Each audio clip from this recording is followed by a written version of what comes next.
અત્યારે બોલાય કોઈ નહીં આવતા કોઈ નહીં આવતું તો ત્યાં નવરા નહીં અમે માં જોડું અને અમે છૂટી ગયા છે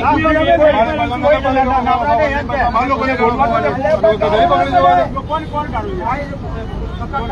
આટલા ભાડામાં આવવાનું છો આટલા ભાઈ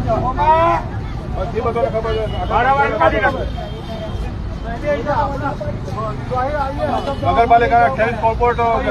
નગરપાલિકાનો સ્ટાફ છે દરેકને ખબર છે કે કોણ બાળ્યા છે કોણ બેહર છે કોણ નથી બેસતું કોણ શું કરે બધી જ ખબર પડવાનું છે આર વાળા બીઆર વાળા કે નગરપાલિકા નક્કી કરે કે મારે નક્કી કરવાનું